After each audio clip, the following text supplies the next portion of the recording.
In the Bada Valley, on the island of Sulawesi, in the country of Indonesia, there is a megalithic statue known as Pelindo, or the Entertainer. I'm interested in this statue because it bears striking resemblance to Urfa Man of Göbekli Tepe and the Moai of Easter Island. I've come to Sulawesi to investigate this statue and others like it. For the next 10 days, we'll be exploring 3 valleys of the Lor Lindu National Park, where over 400 granite megaliths have been discovered. Aside from these megaliths that scatter the valley, barely any trace of the civilization that made them has ever been found. So we're on the island of Sulawesi, and we're currently heading to the Napu Valley and Lor Lindu National Park with our guide Petrus.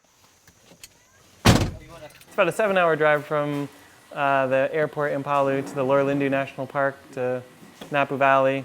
So we're just stopping for some lunch and I'm excited to see what we're going to eat.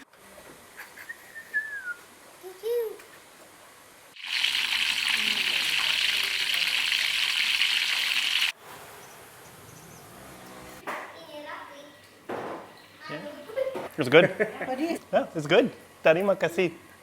Kasih. Kasih.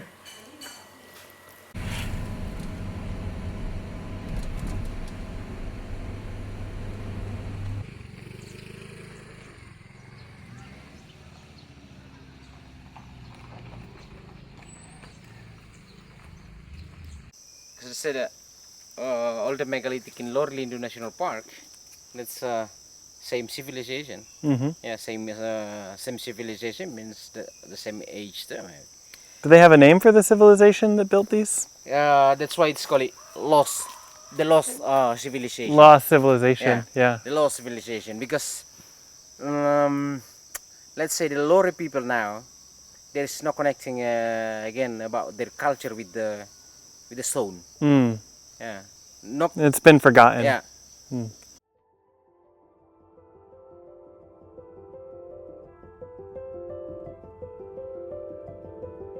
So we've been driving through the jungle for what seems like hours, searching for the megaliths of the Napu Valley, which is one of the 3 valleys in the Lor Lindu National Park. I think we've come up on another one now, so we're gonna trek a little bit through the jungle and see if we can find it.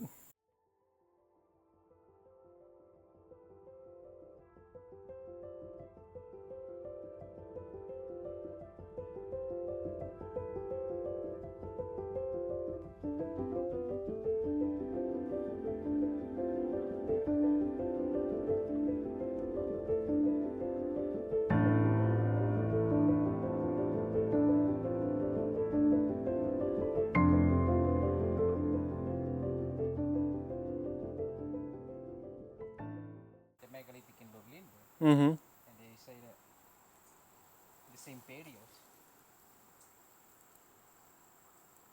I think they starting from here. Yeah. Yeah. It's just so heavily weathered and having its surface exposed to the elements for thousands of years. I mean, the ones that are standing vertical are more protected, but this one, all the rain is going to be running down the body, so if there was any relief detail here, it's just eroded away.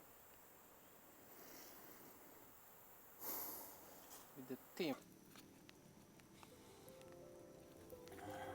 This one's interesting because in Turkey, the Urfa Man statue is exactly this. It's the hands with the scrotum and the penis between the hands. Yeah. So it's, You have seen it. It's the right. You have to put your hands here.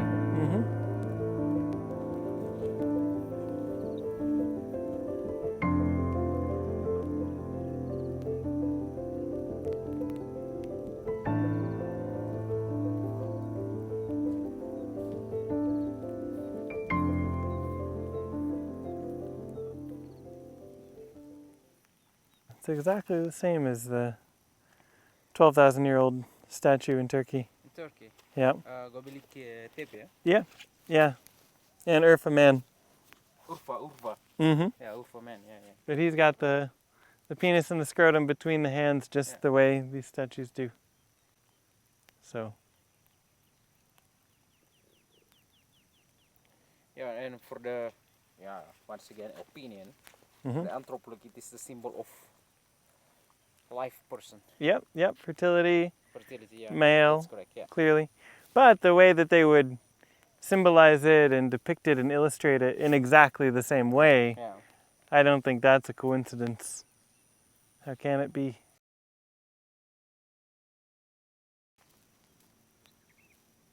And this is the only complete Kalamba Kalamba in Lorlindu National in Park. Lorlindu. Yeah. Yeah. And the rest of them are missing their lids or... Yeah, it is correct. Oh.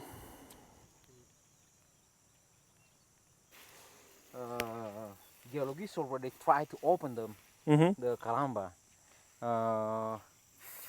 But there is the ceremony that they have make it before open the Kalamba, and till today they don't get the permission from the local people to open the Kalamba. Really? Interesting. So for me, maybe there's something inside that. There could be, huh? Yeah, So they don't know. They don't know. The archaeologists and the geologists haven't been allowed to No, open it from the local people. Yeah. Well, it's beautiful that they listen to the local people and Yeah. respect their wishes. Yeah. And So maybe there's something inside. that's incredible. Yeah. Its original contents could still be inside it. Yeah, it is correct. That's incredible. I have travelers from Australia, and when we were in here, he said, "Oh, let's open it, Petrus. Maybe inside there are a lot of gold." Oh my God. And I say, "Oh, no. we will going to the jail." Yeah, but we will be in the jail with a lot of gold around. Just joke. I mean, first of all, the civilization that constructed this probably didn't even have gold, I would guess. Yeah. Maybe copper might be my guess. Do you know if they had copper? Well, they've never found any artifacts. Yeah, I think they are mostly to the artifacts, maybe. Yeah. But you were saying that aside from the statues and the Kalamba, they haven't found any artifacts from the civilization whatsoever. No tools, no tools, gold, no copper, no jewelry, nothing at all. Nothing at all. So the only existing artifacts from that entire civilization could be inside this jar. Yeah, give us, let's say, the confidence to say that it is the tomb. Tomb, yeah. Tomb. Tomb, yeah, cemetery. Yeah. Coffin. Coffin, yeah.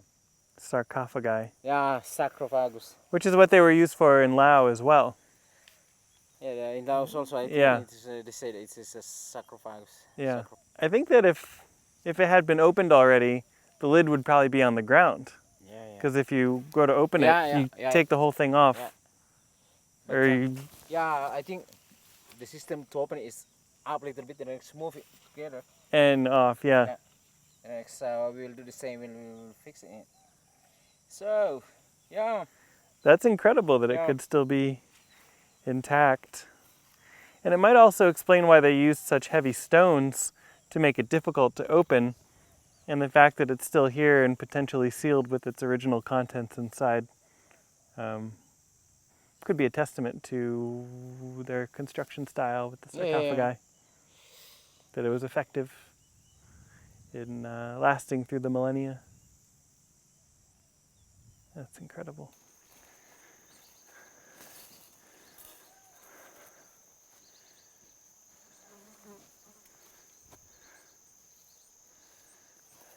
This is incredible. In case there was any doubt as to whether the Kalambas were made by the same people who built the anthropomorphic statues, this Kalamba has the same face as the statues all around it. It's incredible.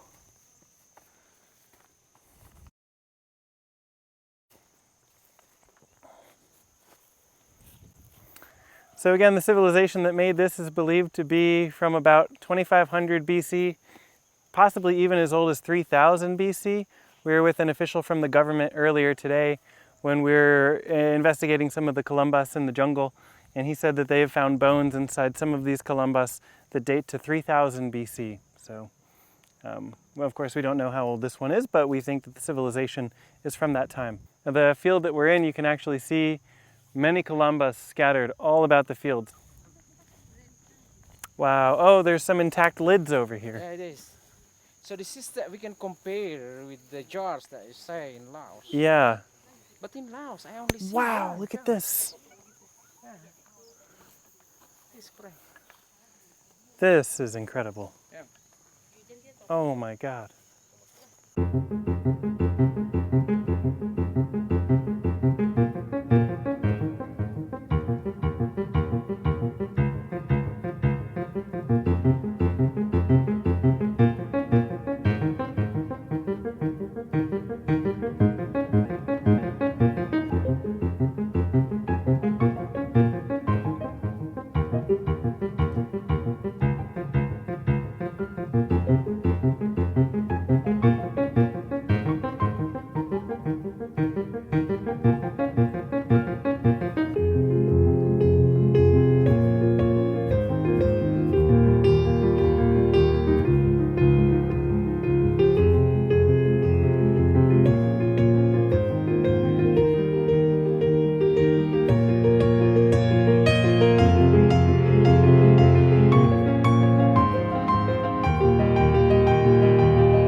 This is incredible. Yeah.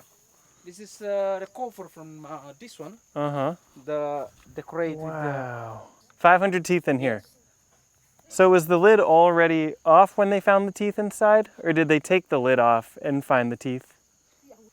The cover, when they discovered the teeth that Mr. Sunari say. Was already off. Yeah, it is correct. Did they date the teeth? Carbon date? Ya. Sudah dia perkirakan umur? Sudah. Itu berapa? 300,000. 300 atau 3000? Yeah, sorry, 3,000 years. 3000 BC, yeah. 3000 BC? Yeah. But any archaeology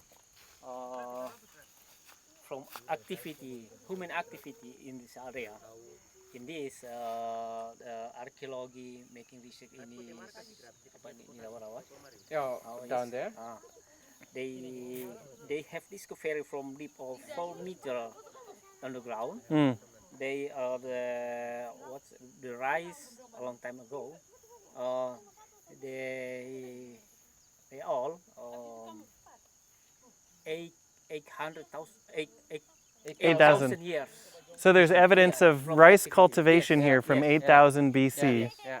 And then they find 500 teeth in this Kalamba Kalamba, This yeah. is from this is the 3000 culture, BC. and this is the activity, human activity. Yeah. The culture. Uh-huh. Yeah. Well, not only just human activity, but if it's rice that was probably cultivated, so it's evidence of agriculture Yes. at quite an early date. I mean, that could be the earliest evidence of agriculture in Indonesia. was doing some research before this trip, and it said agriculture in Indonesia goes back to about 7,000 Yeah, it BC. is So correct. Yeah. they find rice here that's Yeah. being cultivated from 8,000 BC. That's an incredibly early date for agriculture. Yeah. Wow. That's correct. Like that, you say that maybe it is connecting with the agriculture with the megalithic. Some people will work for the megalithic. Some people will work in the paddy field for food. Right. Yeah, agriculture allows Yeah. a society to specialize. That's like symbol of the sun. Yeah. Okay, sun. Yeah, because you can see the rays. Got Yeah, so what he was saying was that these holes, they believe, is an ancient calendar. And judging from the number of them, it looks like there's more than 30, so it could be an annual calendar or something like that, but he didn't know exactly how many holes there were. And then this is a sun, image of the sun. Over here you can see the sun's rays projecting from this center point. So again, you can see the sun's rays here. Civilization here seems so similar to the civilization that built the jars of Lao in the plain of jars, and you have to wonder whether they came from here to Lao or from Lao to here. And Yeah. do you have any sense for that, or what the connection there could be? So here we have more of these incredible relief carvings on the lid of one of these calambas, and it depicts the same style of figure that we saw on the other lid, what appears to be a half man, half monkey type being. So on the other lid, there were 4 of them positioned, I guess, at the cardinal points or in a cross, and these are all sort of in a line, off center even. Just phenomenal carvings. I mean, this is the kind of thing you'd see at Göbekli Tepe or in Peru. Probably hasn't moved in a very long time. I mean, how would you even get a lid like this on top of the Calamba? Could not have been easy. Or maybe it was. These figures, Yeah, they're so clear. they're incredible. I don't think giants built these necessarily, but it's certainly the imagery that's invoked when you see this place. It looks like a bunch of jars for giants or something. It's just the scale of it makes you wonder why they built on this sort of scale and what technology was involved and what tools were used. And these lids look like they've just been laying here partially embedded in the earth forever.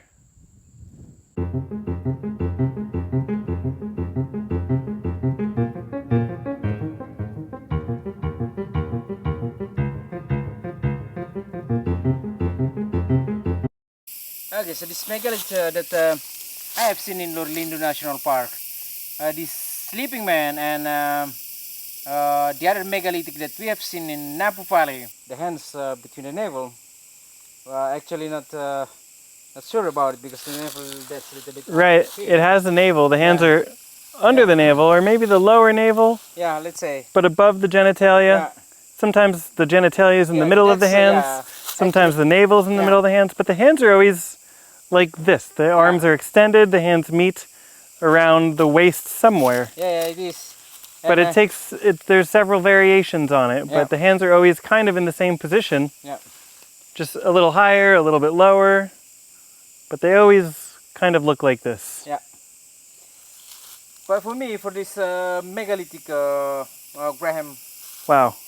I mostly focus to the face Uh-huh. because this megalith and the first megalith that we visited in Napu Valley, that's close a little bit with the face of the megalithic in Israel.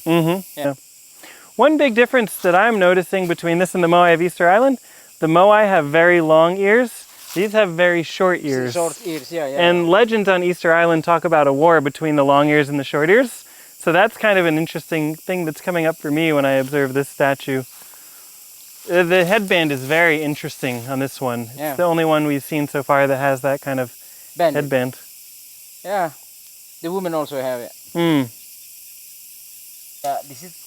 This megalith represent to the dead person. Oh, okay. So that's the opinion because the position when somebody dead, they will put the hands like that. So they just make the opinion like that. Okay, so like a funerary position. Yeah, yeah, funerary position. Interesting. But I think But just how could they not find a single tool or pottery shard or piece of jewelry, nothing other than these statues? Yeah. It's just so incredible. Yeah. There are some statues in here that's still burial. Yeah, underneath. Do you believe that there could be any connection between these megalithic statues, the megalithic jars that we've seen, and the civilization that built Gunung Padang? No, have a connection between the megalithic in Lorlindo and Mountain of Light, Gunung Padang. Yeah. It just seems to me like there's this anonymous civilization that built these incredibly massive megalithic statues, and then this pyramid nearby in Indonesia. There's got to be some connection, and I know the Danny Nadawajaja thinks that the pyramid, the Gunung Padang, could be 20,000 to 50,000 years old, but those dates are contested, and he hasn't published his research. Yeah, it is correct. It could be that Gunung Padang is from the same time period as the civilization that built these, and it's all connected, but just speculation, wild speculation. I just feel like the civilization that built these statues had to have also been building pyramids. Yeah. It's just, you always see the two together. And then also it happens in layers, like maybe the site was first inhabited 10,000 years ago or 20,000 years ago, but by the time they were building the megalithic pyramid on top of the site, perhaps it was the same. But they haven't found statues like this on the island of Java, have they? No. Nothing like this. No Kalambas, no anthropomorphic statues. It's a mystery. The mystery, I feel like there's got to be a connection. 5, I think. Okay. 1, 2, 3, 4. Have a look in here. So, Graham, you asked about this is look like, but special for the color, huh? Yeah, because this megalith, original location, not in here. This is the archaeologists and scientists decide to move this megalith to this place. Yeah, because this megalith before that's located down there in the stream. In the stream? Yeah. Oh, so it was cleaning it. It kept it clean. Yeah, every day in the stream. There are 2 in here. We'll see that later too. So after that they remove it to here. That's why the color little bit clean, yeah? Yeah, the flowing water was cleaning it, as opposed to the other ones that have lichen growing all over them. That's correct. Yeah. So this megalith around 2 or 3 years in here. So they took it out of the stream and put it here. Put it here, yeah. What was it doing in the stream, I wonder? It is correct, yeah. Yeah. Like, how did it get there? There are some, actually, we cannot say that it is located in the stream. For me, before, there is no streams there.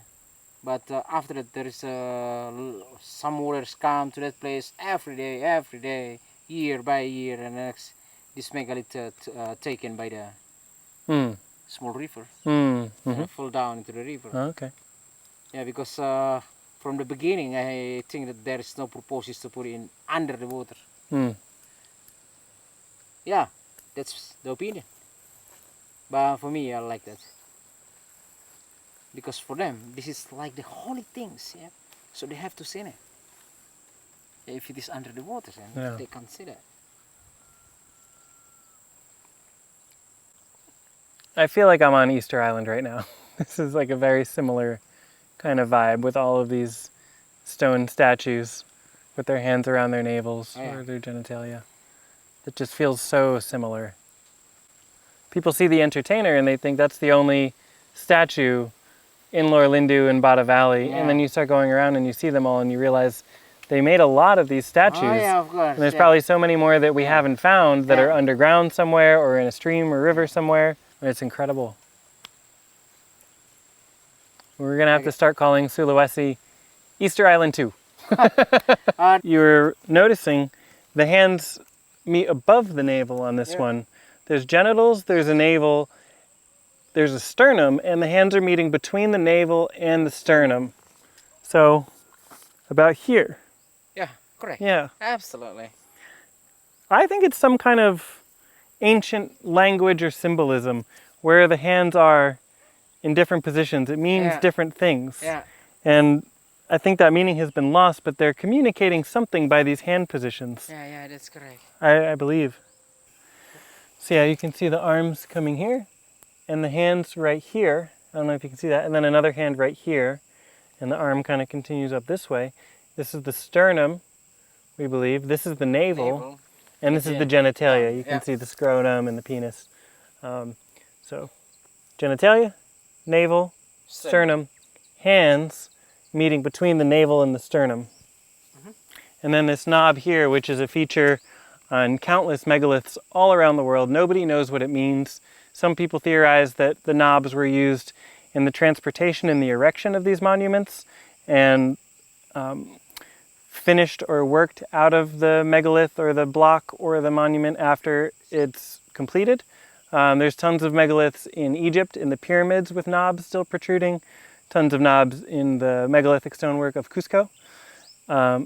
Greece, literally everywhere you find megalithic construction, you find these knobs. So it's some part of the symbolism or technology that was used in the creation of these monuments. And again, nobody really knows what it means. Some people theorize that it's some kind of ancient language or some ancient symbolism. But I personally believe that they were probably used in the transportation or erection of the stones, but that's just the way I lean on it.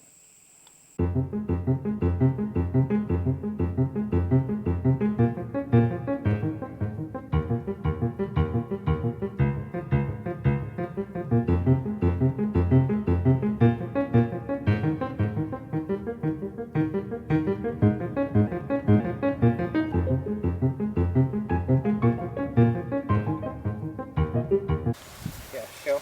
So yeah, you can see the top finger here, top of the genitals here, and also the shape of the arms, kind of in that same position we've seen over and over again throughout the ancient world. Yeah. Yeah, absolutely. Oh yeah. Yeah. You can see them a little bit on this side, but they're pretty weathered. Yeah. You can't really see a lot of the fingers. So this is where the fingers would be. Yeah, absolutely. But you can see the arm in the same come down. L-shaped position.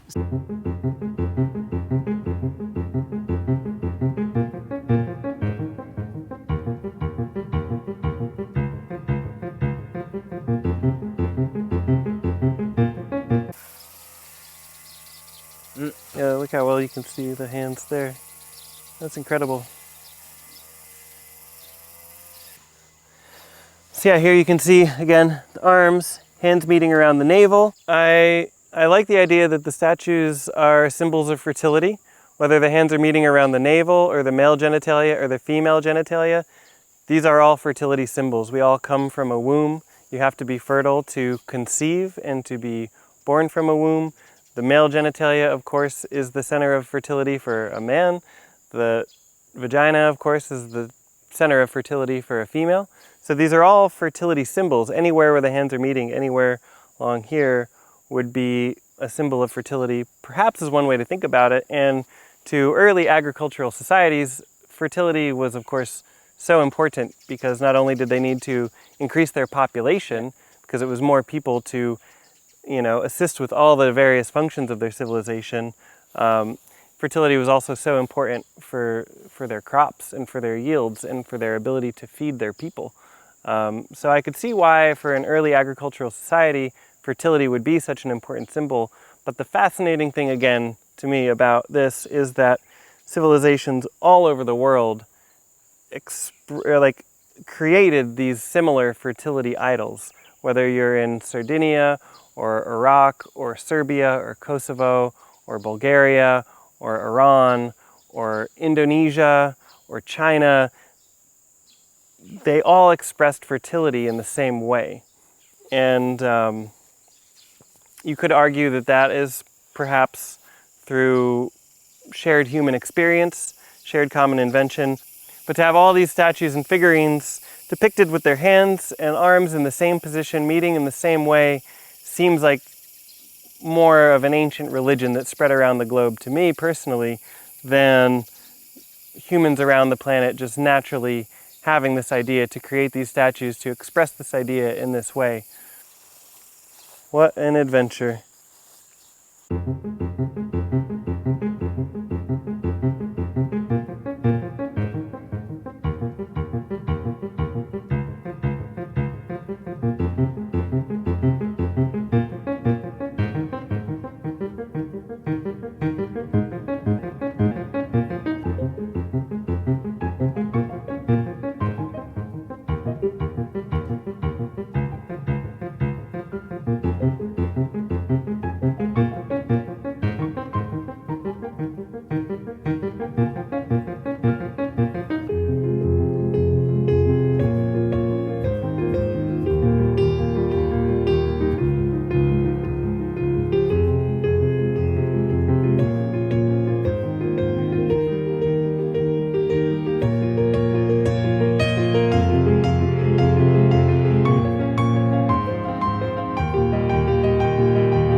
For 3 years, I've been traveling around the world documenting this ancient symbolism, and I'm finally ready to share my findings, which seem to suggest a hitherto unrecognized connection between many ancient cultures.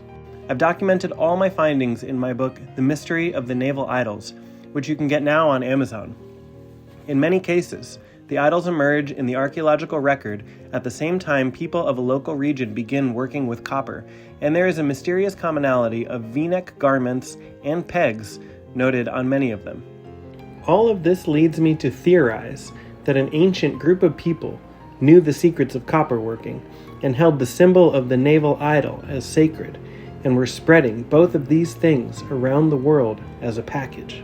If you're interested in learning more, head on over to Amazon and grab a copy of my book, The Mystery of the Naval Idols. The link is below.